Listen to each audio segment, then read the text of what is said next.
بسم اللہ الرحمن الرحیم۔ میرے پیارے اسلامی بھائیوں اور بہنوں، ذرا دل پر ہاتھ رکھ کر سوچئے کہ ہم روزمرہ زندگی میں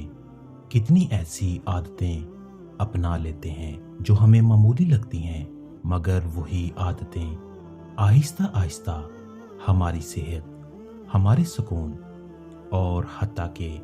ہماری روح کو بھی کھوکھلا کر دیتی ہیں۔ انہی میں سے ایک عادت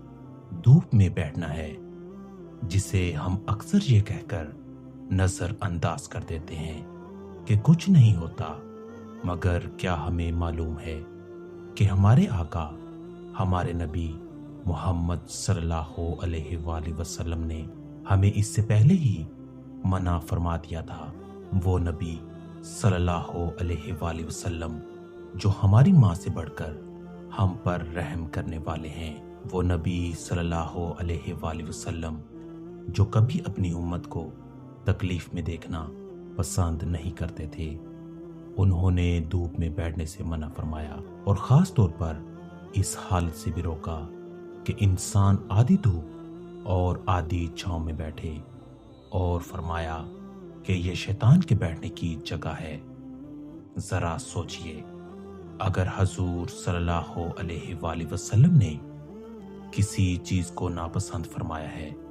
تو وہ کس قدر نقصان دہ ہو سکتی ہے۔ آج سائنس ہمیں بتاتی ہے کہ تیز دھوپ میں بیٹھنے سے جسم کا درجہ حرارت بگڑ جاتا ہے، دماغ کے اعصاب کمزور پڑنے لگتے ہیں، انسان بے چینی، گھبراہٹ اور غصے کا شکار ہو جاتا ہے، دل کی دھڑکن بے قابو ہو جاتی ہے، جلد چلنے لگتی ہے، اور بعض اوقات یہی دھوپ انسان کو ایسی بیماریوں کی طرف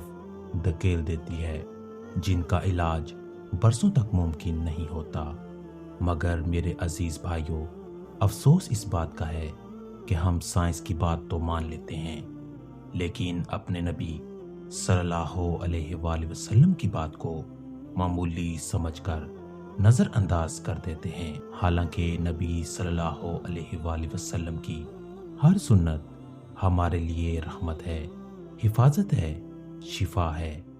جب انسان آدھی دھوپ اور آدھی چھاؤں میں بیٹھتا ہے تو اس کے جسم کا ایک حصہ جل رہا ہوتا ہے اور دوسرا ٹھنڈا رہتا ہے، اندر خون کی گردش بگڑ جاتی ہے، دل میں عجیب سی بے سکونی اتر آتی ہے، عبادت میں دل نہیں لگتا،